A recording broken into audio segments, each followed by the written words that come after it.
Good evening. All of you are welcome here in this wonderful session when we are meeting practically just when the National Commission for Allied Health and Professionals Act 2021 has been cleared and made into an act. It's a wonderful time to be in here, and I welcome you all. And today we have with us primarily four people speaking.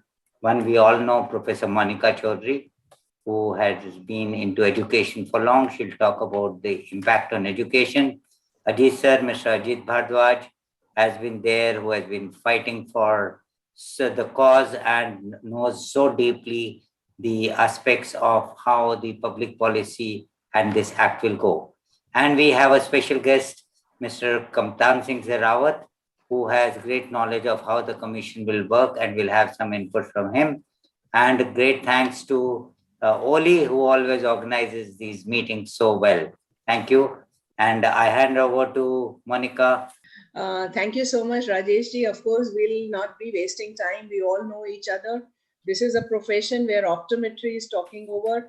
In fact, I would first like you to just give an overview of what is all about the bill.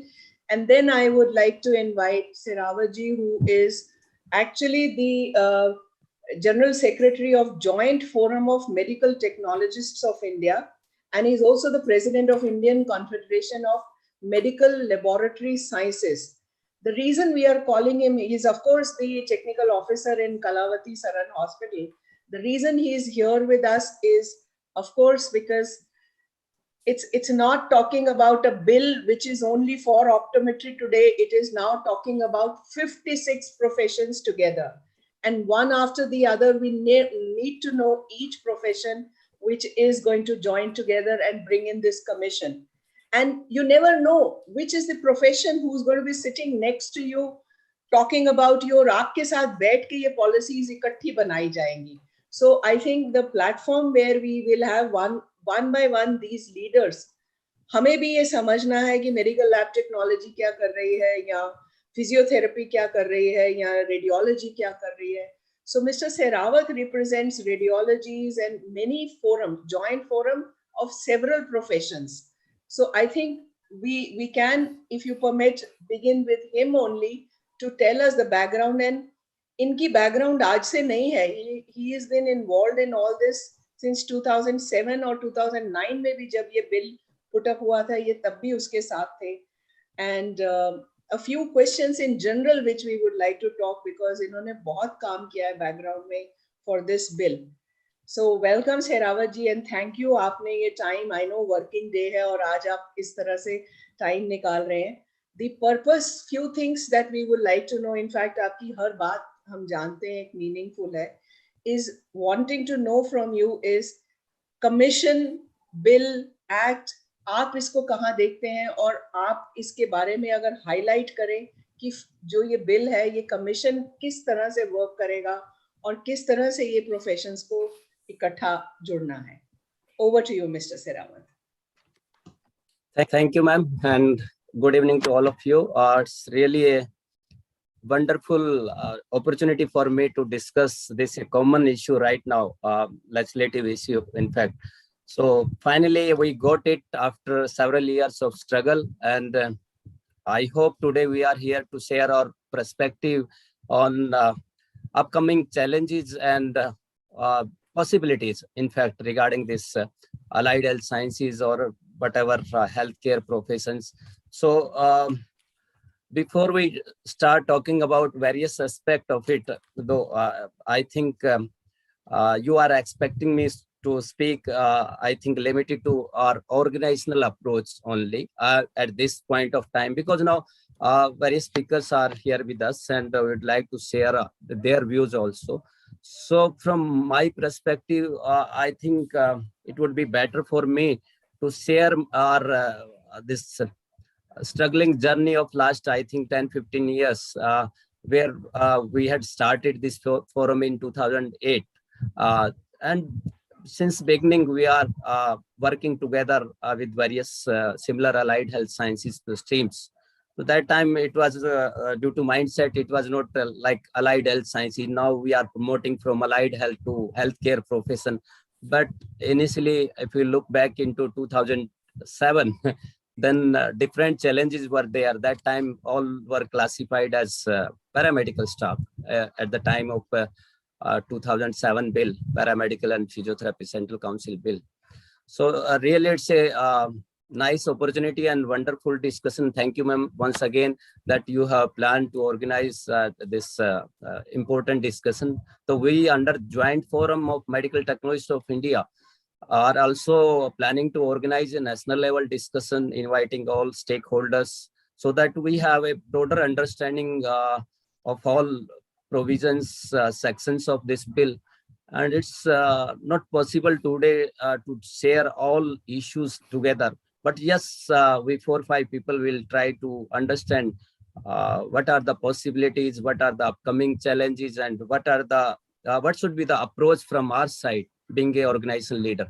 I think for me, of course, it has been a really a wonderful journey, learning in fact journey, because when we struggle for something, we learn so many things during this period. So I will not talk सबसे पहले अगर आप commission का concept समझा सकें. Yeah, ji ma'am. Yes.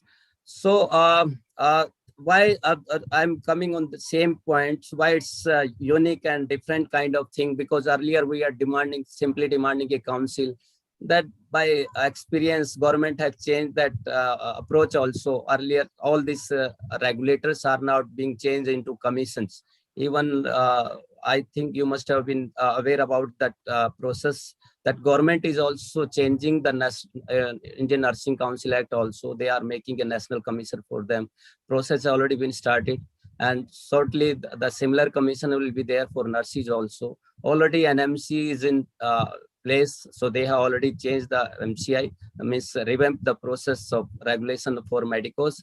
Now other regulators, hopefully they will also be changed into commissions. So why these commissions, means simply we'll try to understand what is the difference between a commission or a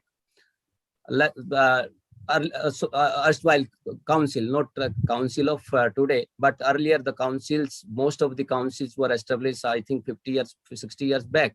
So a lot of freedoms was there with them, and then now things are changes for a collective development, harmonizations of professions, regulators, ministries, departments. So I think this is the understanding from government side that there should be a commission, and commissions will have most of the that nominations, appointment, not elections. So this is, if we'll try to understand this issue in a simple manner. So major difference is that most of the appointment will be based on the nomination and selection only, not through election. So this is a kind of new things. Once there are two different aspects. One is, yes, sometime we can say that no, this is not as per the democratic, means we will not have a full freedom that people enjoy, means a regulator enjoy in past. But at the same time, as per the need of system, as per the functional requirement of regulator, I think that that may be a kind of a new experiment, because in earlier all councils were there. They have got a lot of powers. Now the powers will be limited to different bodies at different level. Even government of India will have a lot of power to to limit the power of commission, council, and other bodies. So this is a major difference. We can say that most of the appointment will be based on nomination, not through elections. And simply if we'll see that commission will be the highest agency under government, which will look after the policy issues.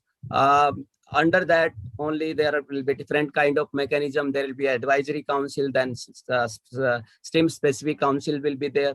Everything is on record, but yes, we are simply trying to understand that what is the simple way, what is the major difference. So this is the major difference, that there is a broader structure under, of course, every directions will be, there is a provision in particular section of this act also. Government have full power to give direction to commission, then commission have the power to make regulations in future.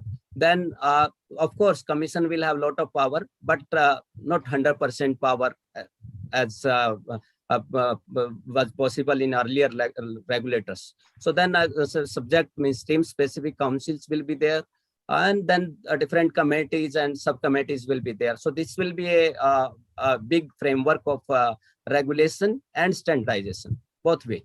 That council will work for the standardization process, and that commission will work as a regulator. So most of the issues will be looked after by commission, and under that there will be separate councils. So I think as per my understanding, this will be a major change, and most of the power will be with government and commission.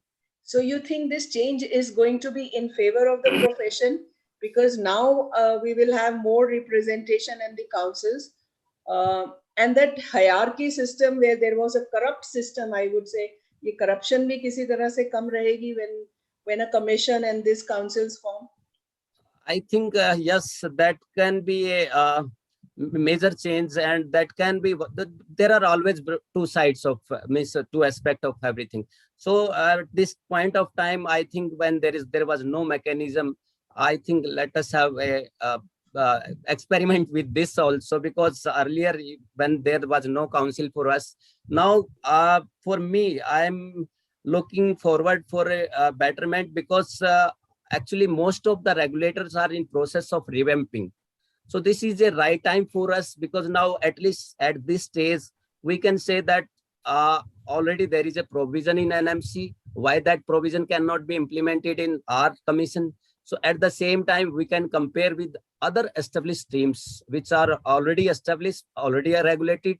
They are simply changing the framework for them, but we are very new to this regulation and standardization process. So this is a right time. If separately we look for this single commission, so we could not compare with other regulator. But now that when the commission for nurses will be there, similar framework will be there.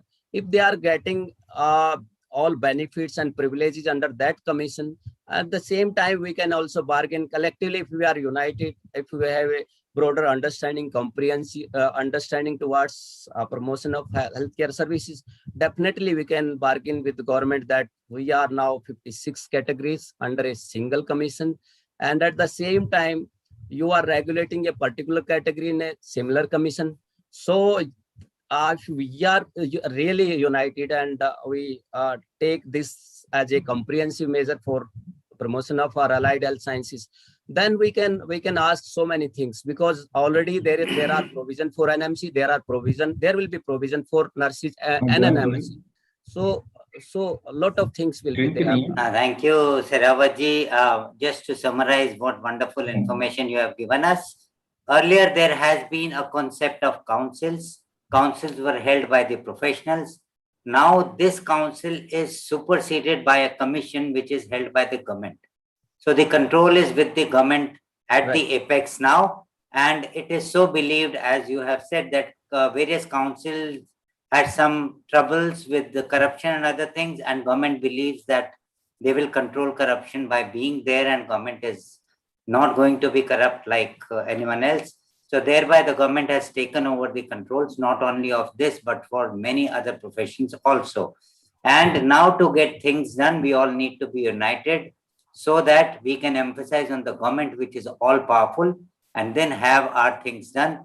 So in other words, this is the beginning of a new episode, a beginning of a new story wherein our rights, which are to be framed, will gradually come into play, and we want to be interactive with the government as stakeholders to have the rules made which are implementable. I think that's what we mean.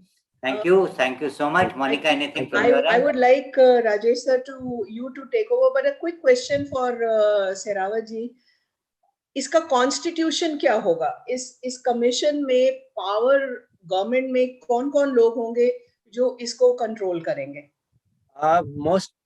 Most important thing is that first time there was a serious apprehension from every state councils already which are in existence. So because most of the medicos are leading these councils in states. So first time there is a provision in this framework that the chairperson should be from that recognized categories itself, then maybe from any of category, prominent category, but and the chairman also be from the recognized categories. So the person who will lead from highest level will be from the allied health sciences or healthcare profession. So that is a wonderful thing, because if our representative from any of our stream is able to deal with this kind of bureaucratic team, definitely we can achieve so many things, because now we'll have multiple regulators simultaneously, and we can give a lot of example that there is a provision, there is a facilities which are being extended to other council, other regulators. So we can, this is a one most important thing. And I have seen that nursing framework also, regulatory, that draft bill also, similar mechanism is there with nursing and NNMC also. So this is good thing. Now we'll have a very uniform approach of dealing all this thing. Only unique thing is that we are 56 categories. That will be going to be a big challenge for us. If we are really aware about our issues, if really we understand our priorities, then definitely we'll achieve so many things. But if we have a lot of fights among our profession, then journey is slightly difficult for us. Thank you. That's the key word. Yes, Monica, anything? Rajesh sir, you would like to bring in the key highlight points quickly, next 5 minutes, describing for the audience. I think it will be good that I go through the presentation which overlaps what Sehrawat ji has just said, and that will clarify most of the things what he has said. So if with your permission, shall I start on with my presentation? Yeah, please. We'll quickly run those slides and then we can take up the discussion. Thank you so much. Mr. Sarvesh Patil, has he joined? So friends, here we are, and we are talking about decoding the National Commission for Allied and Health Professionals Act 2021. And this is the optometrist perspective. Now, what we were earlier looking at was primarily the perspective as a whole of the commission. As we have been working on this for very, very long time. I am Rajesh Wadhwa. I hope we all have met online or physically. Otherwise, I'm primarily an optometrist and happen to have qualifications in law with specialization in medical law and bioethics. So this subject becomes of great interest to me. What does this particular image signify? This symbolizes that after years of struggle and selfless contribution to profession by our predecessors, we have optometry and others covered under ophthalmic sciences professionals as recognized profession in India. And this is something very important for us because this struggle had been going on for all and calls for an applause. And we salute to all our predecessors who worked so hard over decades and then had us reach here. The National Commission is now an act of 2021. Earlier, it was introduced as a bill before being passed in the parliament in 2018. That was withdrawn and a bill of 2020 was introduced. And now it is Act of 2021. What does this act mean for us? Now, ophthalmic science professionals will be there, which will include optometrists, ophthalmic assistants, and vision technicians. And what will they get? These people, all these ophthalmic science professionals will be registered. They will be regulated and will be healthcare or allied health professionals. And this means that when they are allied health professionals, they still have a registration and will have more rights, and rights and responsibility come together. So it will be high responsibility for all of us and with answerability that needs to be there. There is no authority, no rights without a responsibility. So our answerability will increase. The ophthalmic science professionals will have a code of ethics and rules will guide what is the minimum qualification to be called an ophthalmic science professional. What is the expected behavior when we deal with the patients? What should be the level of our minimum level of performance? And there will be strict accountability. And I emphasize all of us right from today, if we are not doing so, we must start maintaining the medical records of all our patients whom we see. National Commission for Allied Health and Professionals Act, NCAHP Act 2021, is currently a list of guiding principles. It is just a skeleton. It was passed by Rajya Sabha on 15th September 20, Lok Sabha 24th March 21, and Honorable President gave assent on 28th March 2021. So between Lok Sabha and the President, there was just about 2 weeks, and just about 4 days. And this is an excellent speed what government has shown. And we are discussing the interpretation of available information about this act at this very early stage. These rules, the rules and the policies are yet to be framed. That's what Mr. Sehrawat was saying. And we need to influence the government so that the rules and policies are in favor of the professionals. And these will then be more deeply discussed. But whatever the guidelines have already been set, those are to be discussed here quickly. The purpose is to provide for regulation and maintenance of standards of education and services by allied and healthcare professionals, and the maintenance of central register of allied and health professionals, and for matters connected therewith or incidental thereof. In very simple words, it will regulate and maintain standard of education, means the institutions which provide education will be supervised and audited by them. Services, as we give at the as the first line of defense, we have been calling ourselves for blindness prevention, and these our services will be regulated, and this also will be regulated of the allied health professionals, not only of healthcare professionals but allied health professionals. Out of 56 professions, 5 will be health professions and other will be allied health professions. And the 5 health professions, among them is included optometry. Now, who is allied health professional? Will not read through all this big crowded page, but these are the professionals who are there to support, and their education will not be less than 2,000 hours of education. And then, but optometry is being classified as healthcare profession, as I said. So here goes this part, and we come to the healthcare professional, and healthcare professional is defined here. All these things, the important words in this are: healthcare professional supervises or provides preventive, curative, rehabilitative, therapeutic, or promotional health services. And that's where optometrist will be. And his qualification will not be less than 3,600 hours of a degree course. With this background, let's see how the ophthalmic science professionals are classified. This is a definition which includes both the healthcare and the allied health professionals in the ophthalmic discipline, and these will include 2 categories. And we are looking here that these ophthalmic science professionals, one is optometrist.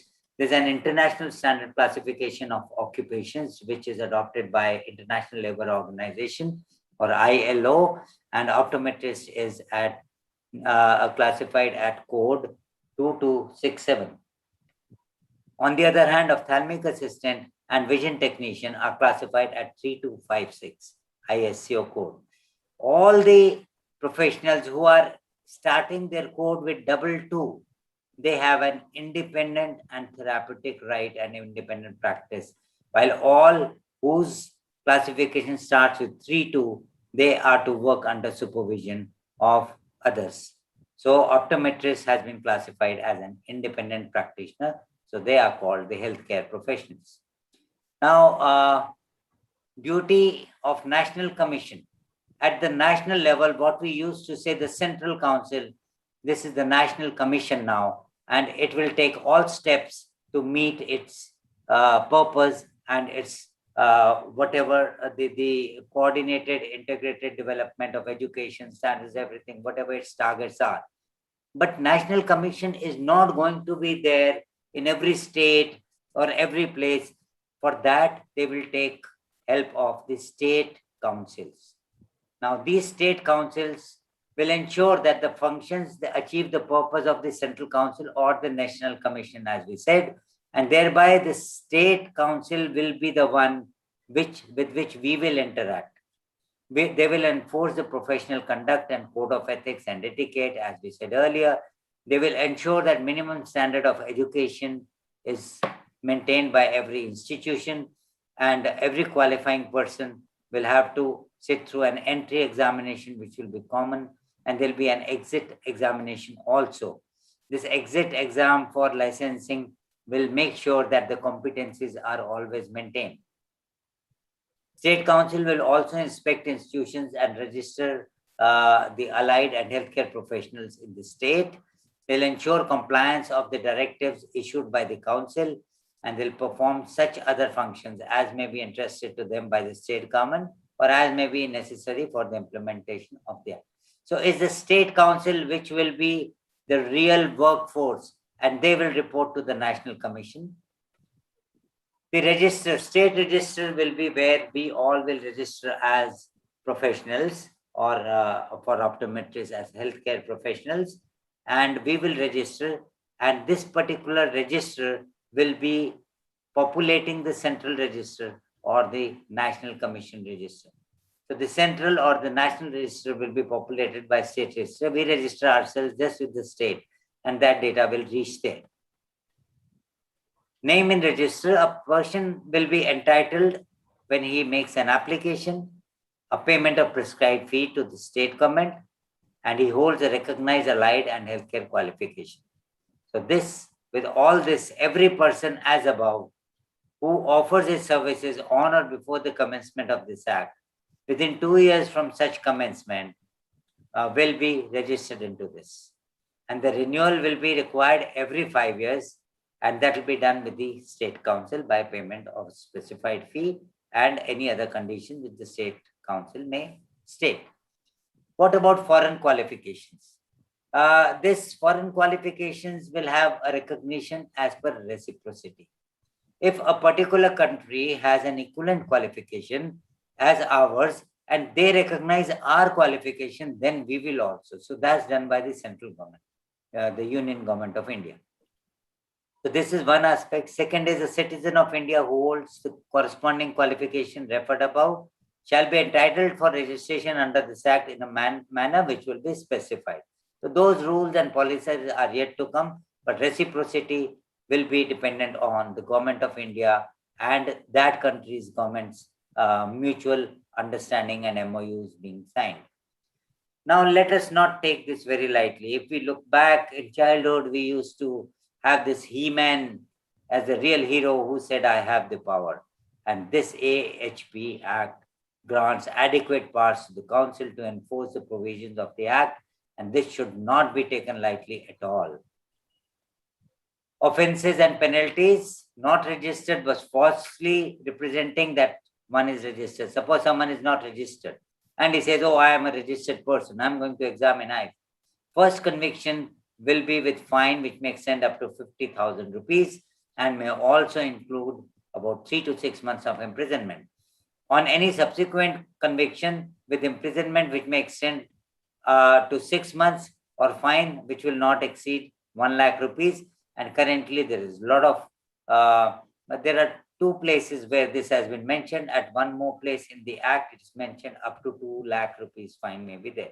But let the policy come in. It's just to say that it's going to be very stringent. Will the complaint about a professional go directly to court? No. It will go to the council or to the central government or to the state government. And it's up to them whether they transfer it to the court or they take take the cognizance and then they act on that. No court inferior to that of metropolitan magistrate or judicial magistrate of first class can try any offense punishable under this act. So this act has a lot of teeth.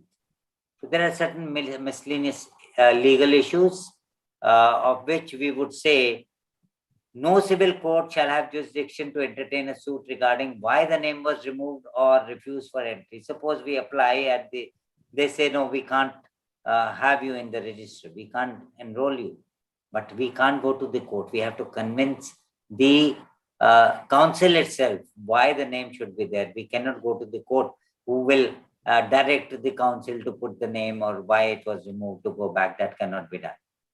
Government cannot be sued for anything which it may do in good faith. Suppose someone removes a person, when the council removes a person with whatever material is placed in front of it and they remove a person's name from the register, and the person's after few weeks or months is reinstated and he says, oh, why did you have me under such a loss and defamation award? You can't sue the government for that because they did everything in good faith. They have no personal enmity with you. So this act will have an overriding effect. Any other act saying anything else, suppose that says something else and this says something else, then what is written in this act will be accepted and not what was written in another one. If the name is removed from the register, 3 months' time will be given to the person, and either till the appeal is settled, which can be made within 60 days, or after 3 months, the name will be removed. But restoration can be done on satisfying the council. The name will be restored. It will be uploaded on the website and published in the official gazette also. And it will be published in a local newspaper in vernacular language that such and such person's name has been put in.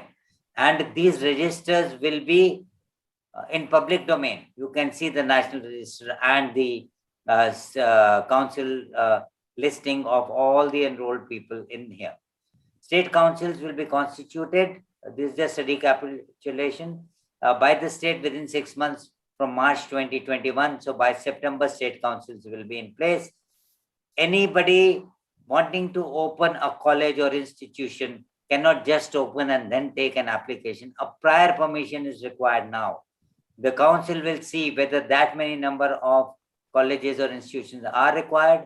If yes, are they capable of meeting these standards? Yes, then they'll give them permission to start making an institution. Only persons enrolled in the register, state or national register, will be allowed to practice. And it defines who are allied health professionals. It defines who are healthcare professionals. It sets up the National Commission, which now 6 months have been given from March to September for the commission to roll out its all offices and systems. Professional councils to be constituted by commission, which is just said. And now with this background, we can elaborate and discuss. And my contact details are here. You can take a screenshot of this. In future also, you can contact me anytime. And I just give you 5 seconds to take a screenshot on this if you wish. And over to you, Monica. Thank you so much. Yeah, thank you so much. In fact, excellent presentation to sum up a few things which will trigger the discussion. I would like now Ajeet ji to next 5 minutes speak, but we would like all the participants, some are raising hands. There are questions pouring in the chat box and YouTube. So Mr. Sehrawat and yourself to actually address more to these public queries, I would say. So before that, Ajeet ji, you would like to bring up a few more points which have been missed out, and then we will take up the panel. Yeah, Monica, is Sarvesh Patil has joined? Sarvesh ji, since there are many participants, I don't know if he's around. There. I can see him. I was trying to send him. Yes. So can you connect to him, because he is to speak about the UP Optometry Associations and diplomas, and then I'll speak. Can you connect him? Sarvesh ji, we request you to unmute, switch on your video if possible, and please. He is there. Okay. Rajesh ji, you will introduce him. Ajeet sir will do that. Ajeet sir, you will introduce him. Yes. I think there has been a lot of debate going about diploma and degree and the various designations and its impact on various professions in eye care. And it was so nice to talk to Sarvesh Patil this morning. He is the president of UP Optometry Association, and he has membership of 20,000 state government of Uttar Pradesh. So welcome Sarvesh ji to our webinar, and I would like to hear how we can bring diploma holders into the mainstream optometry, and what are your views and how do you see the bill, and what's your perception to take the profession forward in Uttar Pradesh and rest of India. So I would like to welcome to our webinar, and thank you for coming. Thank you, sir. Sir, हम लोगों ने जो लोकसभा में 11-10-19 में हम लोगों ने जो प्रस्ताव अपने तरफ से रखा था उत्तर प्रदेश की तरफ से, पहले तो मैं अपना परिचय दे दूं। सर्वेश कुमार पाटिल, प्रदेश अध्यक्ष राजकीय ऑप्टोमेट्री एसोसिएशन उत्तर प्रदेश। राज्य कर्मचारी संयुक्त परिषद में मैं उपाध्यक्ष भी हूँ। और हम लोगों ने जो सामूहिक रूप से 11/10/19 में हम लोगों ने जो सुझाव रखा था ऑप्टोमेट्रिस्ट के को लेकर, तो उसमें हम लोगों ने केवल ये रखा था कि हम लोगों को 2267 में रखा जाए। उसके केवल रीजन ये थे कि हम लोग ऑल ओवर इंडिया अलग अलग पदनाम से जाने जाते हैं और वहां पे दो टाइप के लोग काम करते हैं। एक तो ऑप्टोमेट्रिस्ट, एक डिप्लोमा वाले, और दूसरे करते हैं डिग्री वाले। जैसा कि सेंटर में दिल्ली सरकार ने शैक्षिक योग्यता राजकीय ऑप्टोमेट्रिस्टों के लिए हम लोगों को कर दिया डिग्री कोर्सेस कर दिया जो 2267 में है। तो उसी तरह से हम लोगों को ये है कि डिमांड उत्तर प्रदेश की तरफ से कि हम लोगों को 2267 में ही रखा जाए और जो भी राजकीय सेवाओं में है उनको एक समान कर लिया जाए। ऑप्टोमेट्रिस्ट में 2267 में प्राथमिकता दी जाए, क्योंकि हमारा लोगों का जो नेशनल प्रोग्राम जो चलता है ऑल ओवर इंडिया, वो एक समान एक गाइडलाइन से जारी होता है, जिससे कि अगर हम लोगों की शैक्षिक योग्यता भिन्न भिन्न रहेगी तो नाम तो भिन्न भिन्न होने से कोई फर्क नहीं पड़ता, लेकिन शैक्षिक योग्यता के आधार से वर्क एंड ड्यूटी भी अलग अलग हो जाती है। तो सेम आपकी duty list, same degree all over India में हो जाए, जिससे कि ये नेशनल प्रोग्राम भी अच्छे से चलेगा और हम लोगों को भी आसानी से मतलब एक दूसरे से किसी प्रकार की स्टेट में और सेंटर में किसी टाइप की प्रॉब्लम नहीं होगी। बाकी सब चीजें आप सब लोगों ने उससे बड़ी लंबी डिस्कशन किया, बहुत अच्छे से किया, इसके लिए बहुत बहुत धन्यवाद। थैंक यू सर्वेश जी, मेरा धन्यवाद सर्वेश जी। इनफैक्ट जो बात समझ आ रही है ये कोड, आई थिंक अजीत जी आप इन कोड्स के बारे में थोड़ा डिस्क्राइब करेंगे, और क्योंकि अब आई थिंक एक ऑप्टोमेट्रिस्ट 2267 और एक ऑफ्थैल्मिक असिस्टेंट 3256 के नंबर से ही पहचाना जाएगा। ये नंबर बहुत मीनिंगफुल है और इस नंबर का मीनिंग क्या है, आई थिंक ये सारा कुछ डिस्क्राइब, जो क्वेश्चंस रेज होते हैं क्या मैं ये करूं या नहीं करूं या कर सकता हूं, ये कोडिंग और नंबर, अगर अजीत जी आप इसके बारे में बता सकें। सर्वेश जी, मेरा एक सवाल है आपसे। जैसा आप भी चाहते हैं कि सारे जितने भी डिप्लोमा होल्डर्स यूपी में काम कर रहे हैं वो सबके सब 2267 ऑप्टोमेट्री कोड में आ जाएं, बट उसके लिए जैसे मैं बहुत आभारी हूँ अनिल त्यागी जी का, जिन्होंने यूपी के अंदर दिल्ली स्टेट के अंदर अपना एंट्री लेवल डिप्लोमा से और डिग्री किया और उसका इम्पैक्ट इतना अच्छा हुआ कि अब यहाँ पे जितनी भी नई वैकेंसी निकल रही है सभी ऑप्टोमेट्रिस्ट की निकल रही हैं, जो 4 साल का बैचलर्स प्रोग्राम है।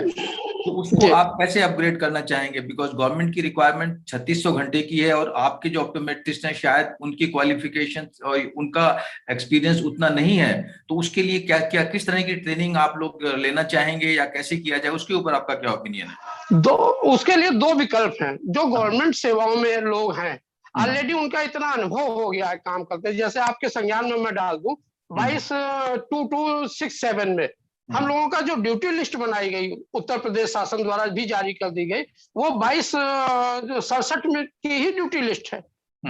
हम लोग उस पर काम कर रहे हैं। तो हम लोगों का कहना यह है कि जो लोग ऑलरेडी राजकीय सेवाओं में कार्यरत हैं उनको उसी हिसाब से 22/2267 में ही रखा जाए। नहीं, मेरा सवाल ये है कि उनकी एजुकेशन, हो सकता है उनका प्रैक्टिकल एक्सपीरियंस बहुत अच्छा हो, शायद अच्छा हो। नहीं, अगर गवर्नमेंट, जी मैं समझ गया, मैं ये चाहता हूं कि अगर आप गवर्नमेंट को ये लगता है कि इनको हायर एज कुछ एक्स्ट्रा उसमें लाना है ट्रेनिंग में, तो हम लोग उसके लिए तैयार हैं। तो आप इस चीज से आप अपग्रेडेशन के लिए तैयार हैं, आपको उसमें कोई आपत्ति नहीं? हम लोग अपडेशन के लिए तैयार हैं और उसमें कोई आपत्ति नहीं, क्योंकि जितना हम लोग अपडेट होंगे उतना हम आम जनमानस को उतनी अच्छी सेवाएं दे पाएंगे। बहुत अच्छा, बहुत अच्छे वे आपके। I think that's a meaningful point. I'll just sum it up to say the clause everybody wants, yes, give me the rights, I want to be here, I don't want to be, but no one, as an education person, I would say education is the key now. You will have to have certifications for your licensing, renewals, entering into the register, और आने वाले bill के साथ आपको rights मिल रहे हैं, but साथ साथ आपको पढ़ना भी पड़ेगा। हर चीज के लिए आपको प्रूव करना पड़ेगा कि आपके पास कॉम्पिटेंसीज हैं।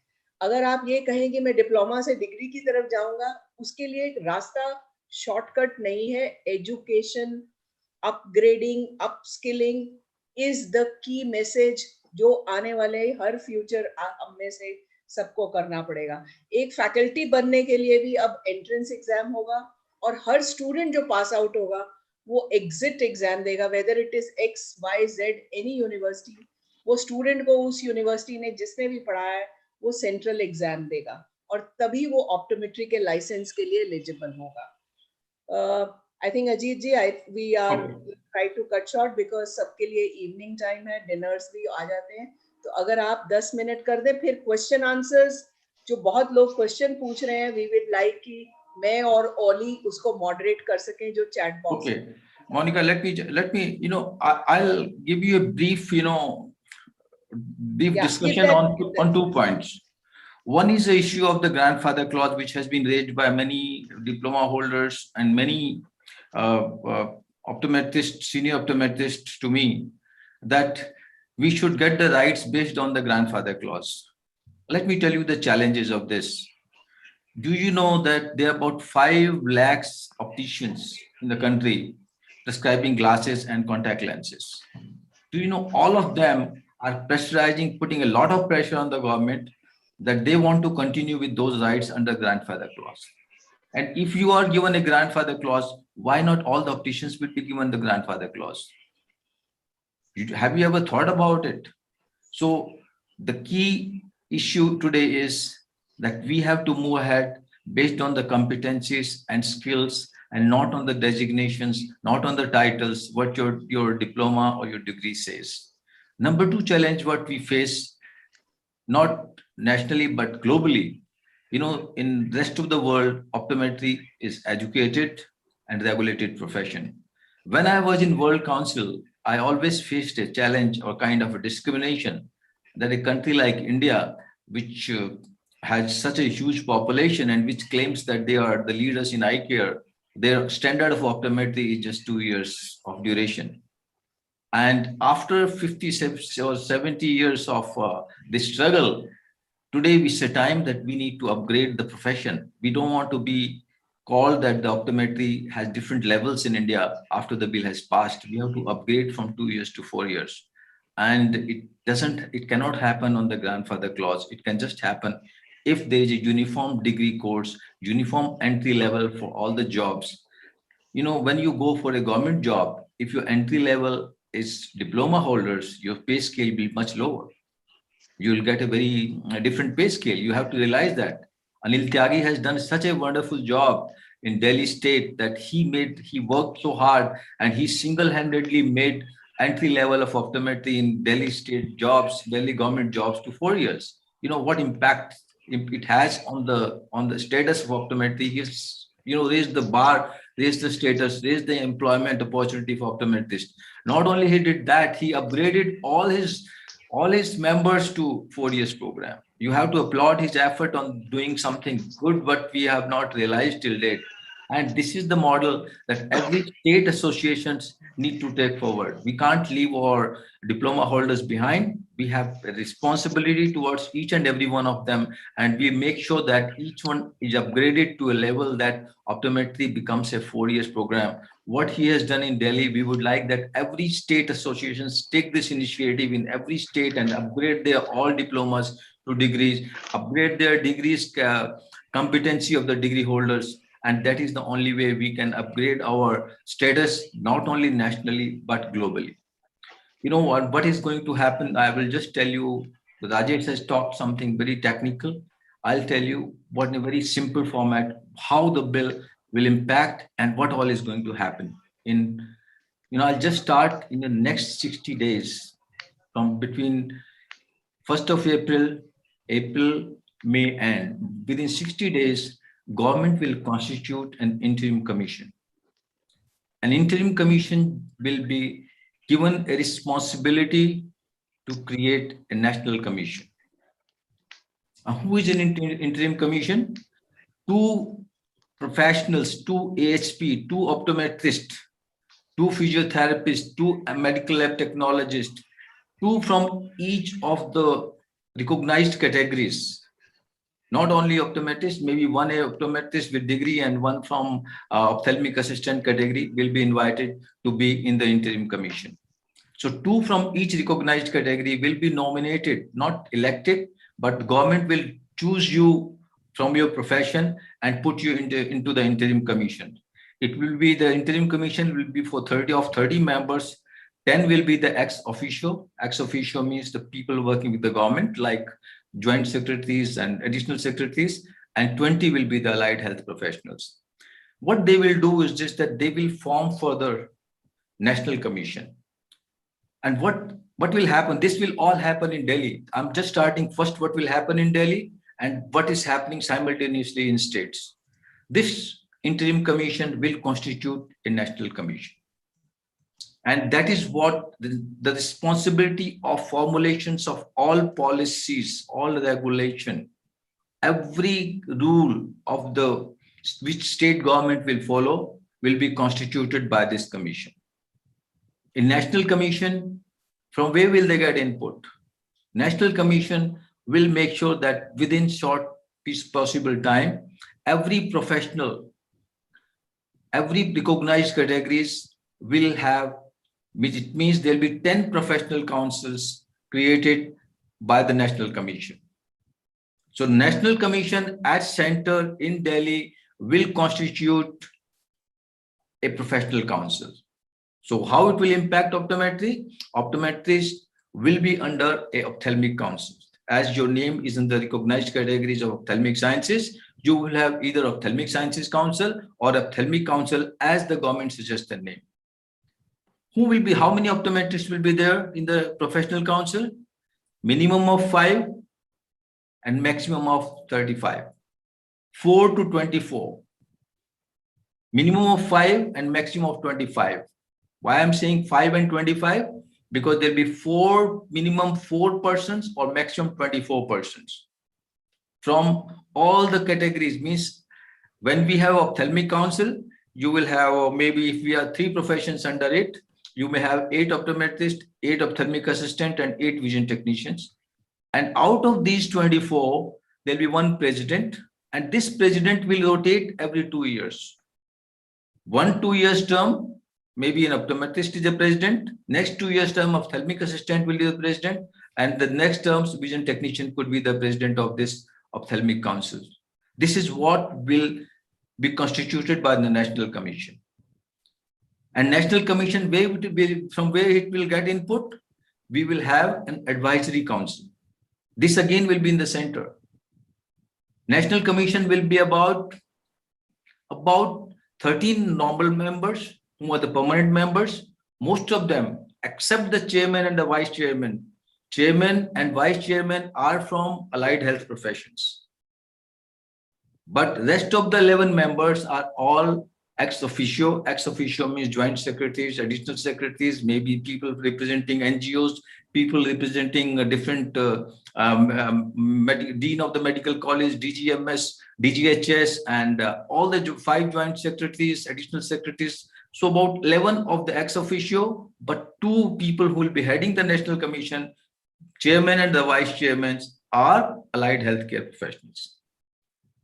And then we have a bigger body. The biggest body in this whole gambit is the advisory council. And advisory council constitutes about 100 people. And advisory council is the largest body which will give advice about the state input, center input to the National Commission. So the activity will be happening a lot because being the center. You will have one interim commission. Interim commission will constitute National Commission, and National Commission will have, to get input, it will have professional council under it. It will have advisory council working with it. So that's how the National Commission will be able to control all the rules and regulations of the country. What will happen at states? All the states will have one state council. And the state council again will have the chairman, who is the allied and healthcare professional. And again, most of the other persons are ex officio. So the state council will work and work with state associations, state professional associations. They may have professional advisories bodies under them, and they will have 4 boards. Those boards will be created in every state. And which are the 4 boards? First board is to regulate undergraduate students. Second one, to regulate postgraduate students. When I'm saying student, means their institutions, their entry level, their exit level, and their whole structure of faculty. Everything will be controlled or regulated, inspected by these boards. Guideline will come from center, but the execution will be done by these boards. So you have undergraduate board, postgraduate board. You have then the third board is assessment and rating board, which will assess your institutions and grade your institutions, whether you come in the number 1 teaching institution in the country, or number 2, or number 3, or number 4. So you will have assessment and rating board. And the 4th board will be, your ethics and regulation. Ethics and regulation, ethics and registration, not the regulation. Ethics and registration means that all of you in working in your wherever you work, you have to go to your ethics and registration board, register your qualifications, register your competencies, register your name of institution where you qualified from, register your name of the degree and diploma, and register where you work with the competencies you possess. It's not necessarily if you are a postgraduate or if you are a graduate, you have the same competencies. Maybe you are a postgraduate, but you're still performing refraction and you are only doing refraction. So please mention this. My education is this, but I'm only practicing refraction. Because within 3 years, you have to sit for an exam and complete this test, which will prove your competencies within the scale of your registration. So you be sure, be very meticulous what your education is, what your competencies is, which you can prove within the 3 years of time. As far as your competencies and your education goes, some of you may have diploma and doing contact lenses. Government has no objection. Government wants to promote you. Government wants people who have competencies and skills. Don't be scared. Don't feel shy. If you have a diploma, you want to register as an optometrist, you have been working as an optometrist somewhere, register yourself. This is my qualification, but I have only done diploma. Government may ask you to, somebody mentioned that because it looks suspicious, as provided by the regulation from time to time. But if you look at if you read the whole act, this line is added in almost all the clauses, because there's nothing fixed and there's nothing permanent. Whatever is the commissions decide today to change, even your schedule, your duties, they can change. Your commission is supreme and they have a right to amend. You don't have to go to the parliament to change your duties and rosters and your curriculum or anything. Commission has all the powers. So no one need to feel afraid. But what I feel is that today we have a responsibility, not only to us, but to the entire professions, not only nationally, but globally. We have to upgrade the profession. We have to create an image. Just optometry in India is not 2 years profession. It's a 4-year course and it will remain 4-year course. When we joined IOF way back in 2012, when we wrote the constitution, we made it very clear that by 2020, the profession will be upgraded to degree, and all those with this qualification will not be registered to Indian Optometry Federation.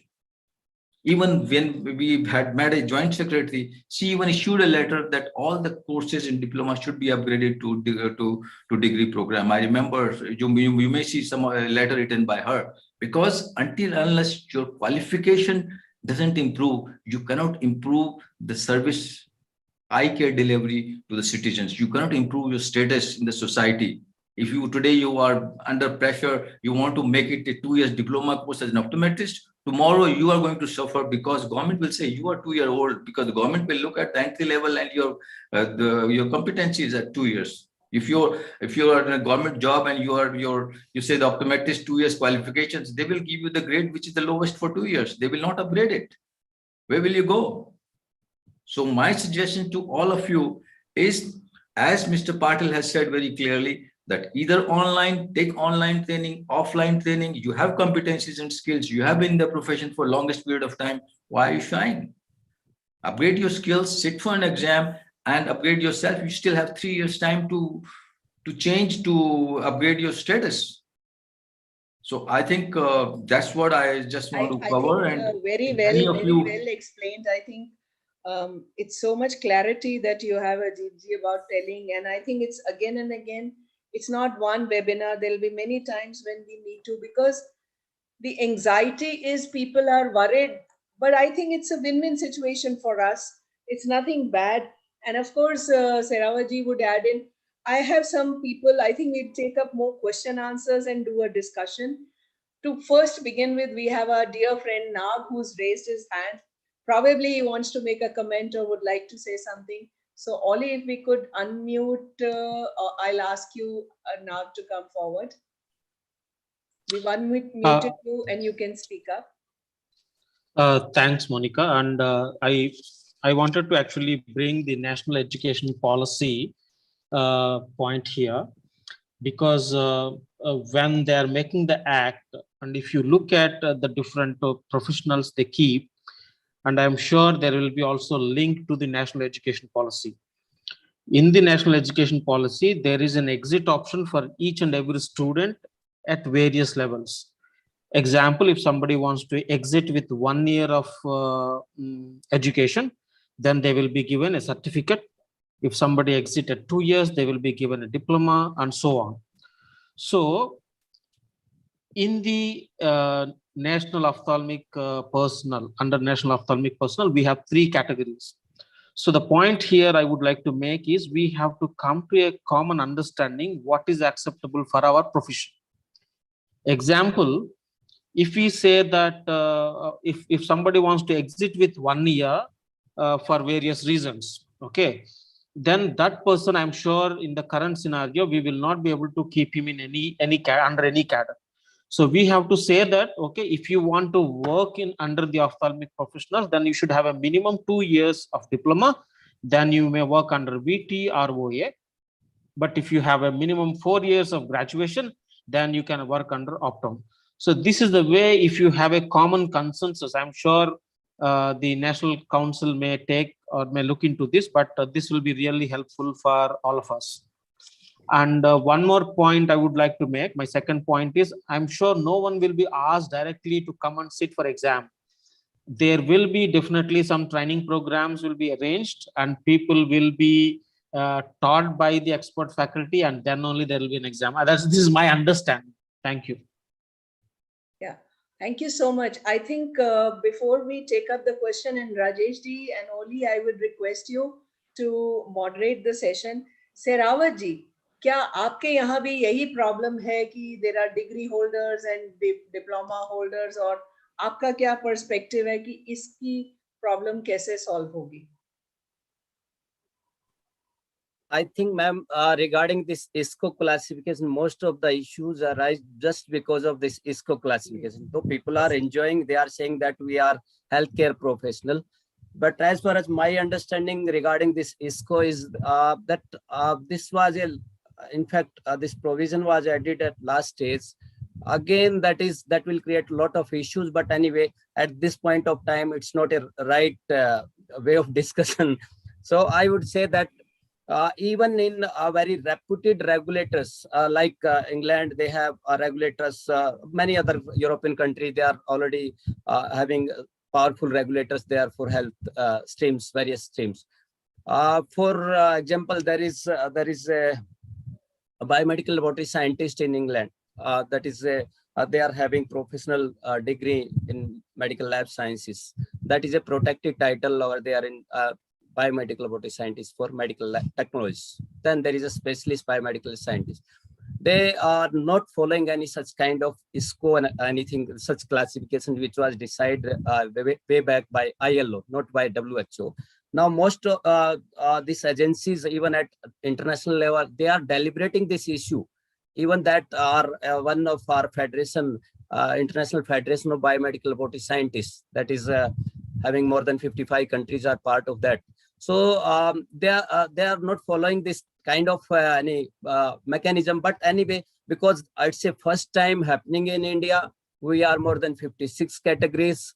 So we can expect this is a nice way of dealing with all categories together. So at this point of time, I would say that yes, of course, that will create a lot of issues, even among a particular category, because a lot of associations are there, a lot of, for example, I can give an example of medical lab sciences.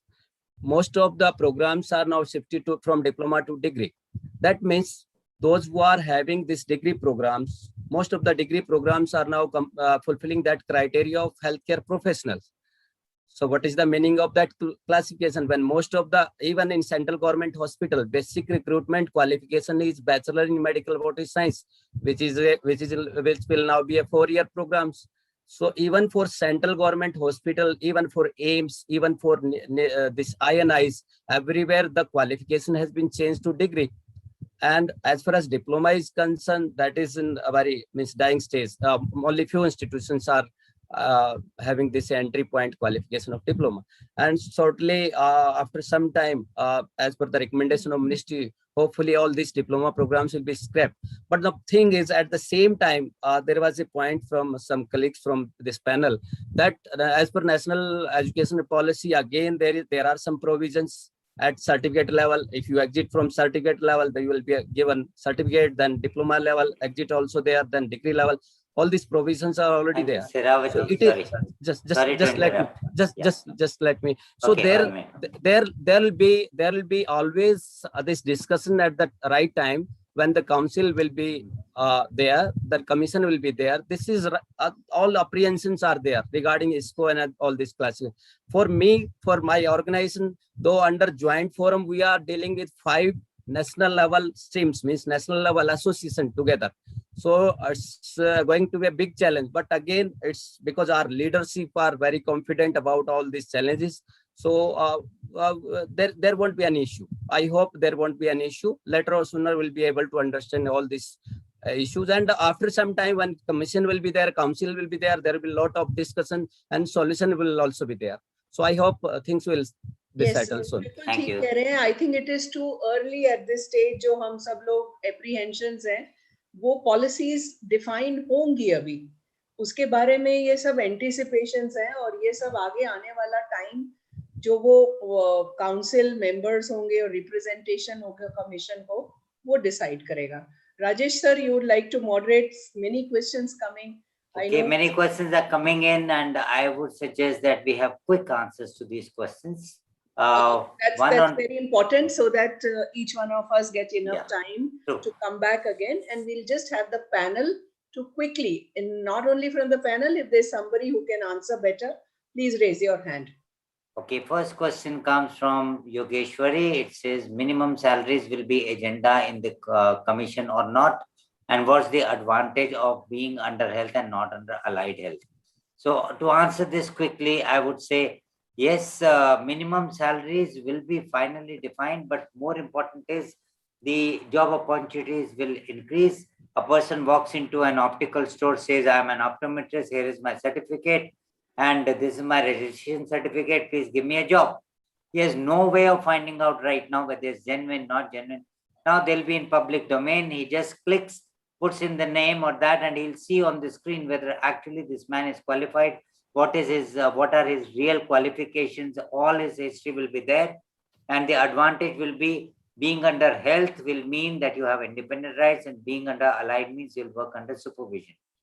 And now next question is by Mukti. It says, would healthcare professional be gazetted post in case of government sector? Anyone wishes to answer that? I think government post मैंने और शेरावत जी ने बात की है, ये सब आने वाले टाइम ही बताएगा. ये जब कैडर बनेगा, ये आंसर तभी किया जाएगा. Monica, no, sorry, I have a point on this. Do you know the basic reason for the government to bring this? If you read the bill, and the point which everyone is missing is task shifting. What the government wants to give you the responsibility, to give you additional responsibility so that you can work independently in the public health system. Yes. Your rights are going to increase, Yes. provided you are ready to take them. Many people are wondering, their government is trying to snatch away my retinoscope and my rights. Government need people. Government wants people to work and show their efficiency. So I'm very sure that in the government sector, they'll be independent. Atmanirbhar Bharat, which we are talking about, there's so much opportunities going to happen. There are 1.5 lakhs of these vision centers or public. You will see this community centers coming up, whereby government will need independent people to work, whereby they can prescribe glasses, treat my common eye ailments, so that you will get independence definitely in the government sectors. What I don't promise, maybe if you are working in institutions like AIMS or bigger tertiary institutions, you have to work what the government feels adequate for you. You cannot say, give me independent right when I'm working with the best of the hospitals. So you may have right at the grassroots level, but you may have certain different reservations when you are working in tertiary hospitals. Thank you, sir. The next two questions are very quick. What happens to state medical boards which are currently existing? Answer was already there. This act has overriding effect and all those will be dissolved and this act will take place. The next question is, who have already passed out few years back, should they pass in central exam to get registration? This is by Saikat. This is yet to be decided, but I can give you an example from another profession. Similar thing was done in the legal discipline. They gave a cutoff. Those who passed before such and such year need not appear for exam, but from those who pass in such and such year onwards will appear for an exit exam and then they will be enrolled.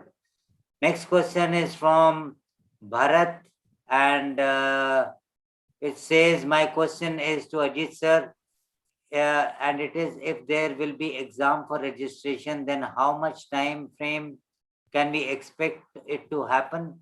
And will it follow up UGC syllabus of B Optom? Ajeet sir. Okay, first of all, you need to know what will happen in your state within 6 months.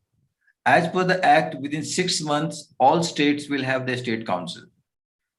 Union territories like Chandigarh, it will come under Punjab. All the union territories will not have independent state council, but they will work with states. So it means there will be 28, 29 states. Jitne hain hamare, all the states will have state council. So state council will give you advertisement that fine, you come to us. If you're working in this state, you come and register with us. So you have to register your qualifications and add your competency, which I already talked about. Within what the act says that within 3 years of this, you will have to, by the time the commission is formed, the guidelines are issued, you will have to sit for a competency test and prove your competencies. It's not the UGC, it's the competency and skills, what you have mentioned in the register. If you have mentioned you are prescribing contact lenses, maybe you will be asked to prove your competencies for contact lens dispensing. If you have put only for reflections, maybe government says, fine, you can carry on the reflection, we don't want to test your competencies. So the commission will formulate those competencies in consultation with your professional councils, and you will get the guidelines immediately the council is formed. So don't worry, nothing is going to happen in next 3.5 years. So you have 3.5 years to prepare yourself to prove your competencies. Yeah, thank you, sir. So next question is to Professor Monica. It is from Shivek. It says, ma'am, I have a question that how you see this from the perspective of a 3rd and 4th year optometry student. If I sit on the side of a table of a faculty or an in charge of the program, I say the future is getting brighter and brighter. You are going to have better standards. Your faculties and teachers will have the pressure to give you the best knowledge. It's like a board exam, which you will all appear as an exit, and you will have a defined standard role. I would say to a 3rd or 4th year student, the opportunities globally are going to open up. You're not only going to target yourself in looking at job opportunities in India now. If you have studied under that code with a standard curriculum, your employability is going to be far more opportunities in the international world. Okay, next question. Monica, I normally make predictions and I'm very accurate on most of them. What I can tell you is just that all the students who are from 1st year to 4th year, you are lucky. you have been in this profession. Let me tell you, starting 2022, your admissions in optometry is going to be tough. You will find a shift in this. People will find difficult to get admissions. It's going to change because once the profession is regulated in any country, you have seen the status of the profession goes very high. So be prepared for that, and I'm sure that is going to happen. I would like to add something. I am already in touch with some foreign institutions in US, and they have approved on last Friday that an master's optometrist from India would get into lateral entry into OD programs. And they want to come back and join together to bring in the OD degree also into India. So I think the future is coming brighter. And I would say, yes, universities really struggle for admissions. And we pick up anybody who says, yes, I want to join optometry, but it's not going to be so same. Everybody will have to be rushing after, like you have your IIT entrance or your NEET entrance to be a professional like this. Rajesh, sir, we'll quickly have 3 more questions. I think it's getting late. Yeah, quickly. Thank you. Priyanka Singh asked, what will be the requirement for getting yourself registered, and will there be a registration number? Yes, the requirements have already been listed. You should have qualification. You should file an application and pay the applicable fee, and you should complete any other formality like an exit exam or something which applies to you. And then the question is from Ajay Rajawat. It says optometrists can prescribe medicines after registration. When we look at code 2267, it is listed there that medicines can be prescribed, but the notification has to come from the government. As the policies are made, there is a scope that may be included, and we will target that it is included. Will the masters, this is from Priyanka Singh again, will master in optometry add value and will have some additional rights, and registration in the council will happen post degree is awarded? Ajeet sir, quickly if you can answer, will masters have more value? Well, you may have value that you have a master's as your certificate, number one, but if you have competencies attached to it, that is what you need to prove. So a master's degree with competency is definitely will have more value than a master's degree without any competency. So it doesn't mean that you are a master's and you don't know how to do it. If you don't have competency to support it, you'll be at the losing end. Let me tell you that. Yeah. So don't overemphasize and say, I can imagine myself reading biochemistry and microbiology again to prove my competency. Yes, I know it. Okay. So here next, Rajesh sir. Yeah, Devang Tyagi has asked the same question again, how it will affect the students of 3rd and 4th year. Well, Ajeet sir has already said you are lucky. You will pass out into a regime where registration will be direct as you pass out. And another question by Hirojit is, where do I register if I passed out B Optom from different state and during master from another state? Working all these policies and rules will come up. We'll have no ambiguity on this. This will be very clear once the things come in. And any other question? Yes, this is from Bharat, which says, what are the chances in government job after getting registration for B Optom holders, and will there be increase in vacancies? Who would like to answer this? You see, if you look at the government way of spending, I feel there is going to be increase because if you see the expenditure on health, it has almost doubled. So one increase in the budget suggests that there'll be more recruitment in the health sector. Number one. Number two, if you look at the demand globally, they have about the requirement of 8 million AHP professionals worldwide. So there is a huge demand for these professionals at international level, and that is what our government is targeting. That's why we adopted this ILO and ISCO code. Otherwise, there was no need to adopt them, and we didn't adopt them in the previous years. Now the government says that fine, we have a young human resource which we can export to other countries, and we should take benefit of that, and we should be prepared that we can take advantage of this. But what I feel is this, that areas like armed forces, there's not even single employment of an optometrist in the armed forces. The only thing is this, that our associations like Indian Optometry Federations, they have been going in the hibernation for many years now, IOA, they need to wake up and look at create opportunities in the sectors like railways, like armed forces, where at least if the employment opens, there'll be huge opportunity for optometry, and it need to open, because since the profession is regulated, we have an opportunity in these new areas and we need to work with them. Thank you, sir. And another is rather a comment, but important comment from Usman Hayat from Gulf. He says here in Gulf, there are two types of opticians. One is opticians with optometry clinic with optometrist license, and opticians without optometry clinic with optical technician. They cannot do optometry practice. Well, that's where we are heading, it seems. Then any other question?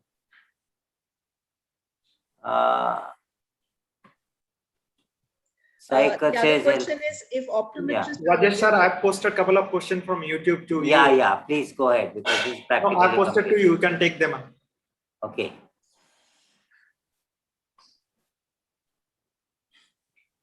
Okay, I think yes. It says from Dhanyasri, now in some government hospitals, even diploma ophthalmic assistants are called optometrists. Will this new classification apply to the existing system?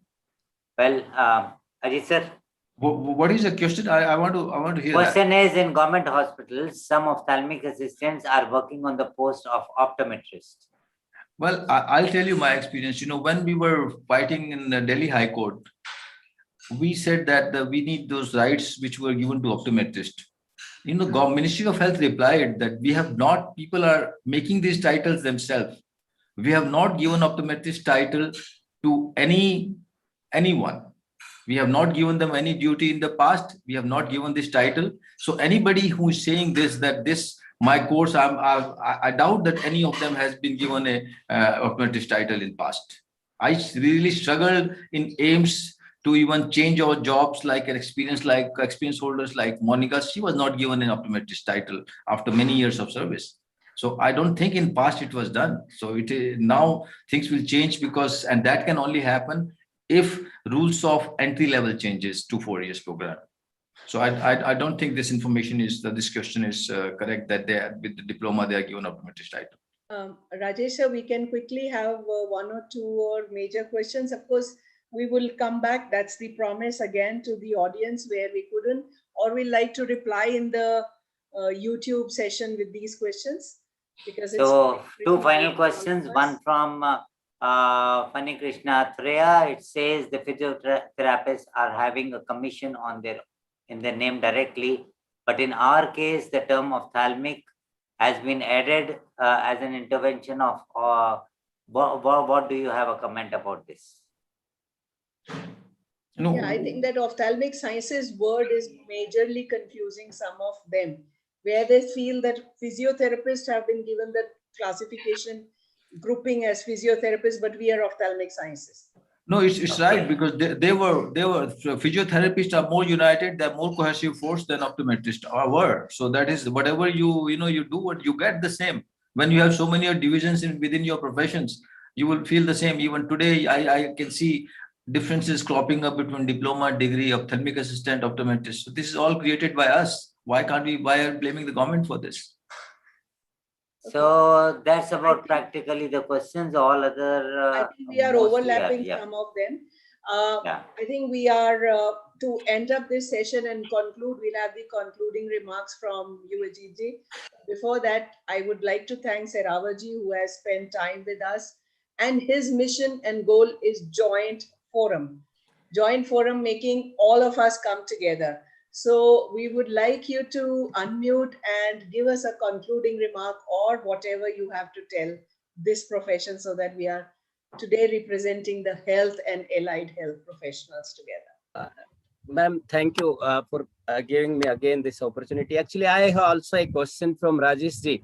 Actually, being a legal expert, he can advise us because there is people used to say that most of this regulations related to healthcare, the states always escape by saying that these are the health state subjects.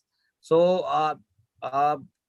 what is the right way of dealing all these challenges? Because maybe in future already there is a act, clinical central clinical establishment act, which is there, and more than 20 states have not implemented so far, even after 15 years. That was there in, I think, passed in 2010.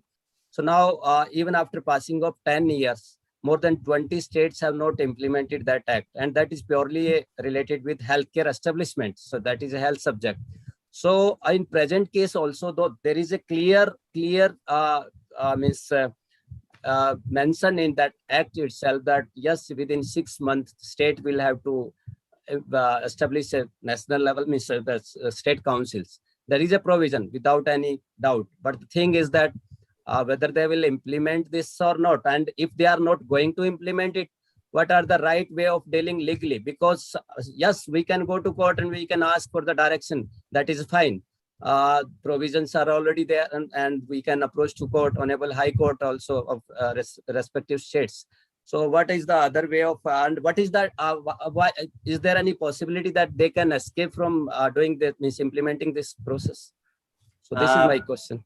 Sehrawat ji, let me tell you an example which will explain everything. What is Constitution of India and what is Law of India? Constitution of India are the guidelines. Those are the directive principles which every state, everyone, every human being in this country has to follow. Under this constitution, within the purview of guidelines, whether human rights, this, that, any law is to be framed. Similar is this. What National Commission has framed is a skeleton, is a guideline, is a directive principle. Every state will have to follow this. It has overriding effect over all previous announcements, and every other factor will be secondary. Every state will, what happened at the time of GST? GST also came in, and every state did get into GST because that was a directive.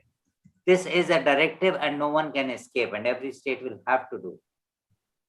Monica, I have an opportunity for every optometrist.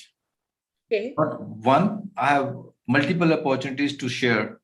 Okay. Number one, within 60 days, 2 of our optometrists, maybe a diploma, maybe a degree, maybe a postgraduate, are going to be a part of the interim commission at the national level. That means in the center. So those who are ambitious, you work with your with your politicians, with your lawmakers, and see that one of us is there in the interim commission. At state level, within next 6 months, there are going to be 2 major appointments from allied healthcare professions. One for the chairman of the Allied Health Council, State Council, who is going to be an allied healthcare profession. Why not you be there? So work with your state. There's a position of chairman and vice chairman. Both are going to be allied healthcare professionals, and they are not going to be coming from medical professionals. They are going to be chosen from you. So you have within 6 months, two vacancies in each state and 2 vacancies in the center, which every optometrists need to aspire and see that we are there and we are represented. Thank you so much, I think. Thank you. I think we conclude the session because I think there is a prompt going on. I don't know for males, the female, your wives and spouses must be saying khana ready hai. And for me, my family is waiting khana kab lagega. So I think we all would conclude, and wonderful things. We are learning, each one of us learning. It's not that we are knowing better. Everything is a lot more to learn, and we promise we'll be continuously coming to you very frequently, and we love to have these kind of discussions, because unless we understand what we have achieved, I think if I look back 33 years of wait when we just thought let's legalize ourselves, and today it's historical for us at least because we never thought, we thought we may not be this generation, maybe exactly. The next generation, but it has been a dream coming true. Within days, and that too within days, Rajya Sabha, Lok Sabha, Parliament Act, the government is serious about us. The government is thinking about us.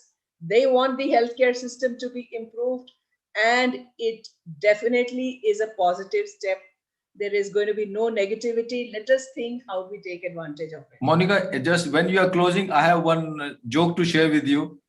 You know, I was very passionately following the development, and on 16th, this bill was passed in Lok Sabha, in Rajya Sabha, and then on 24th, it was passed in Rajya Sabha.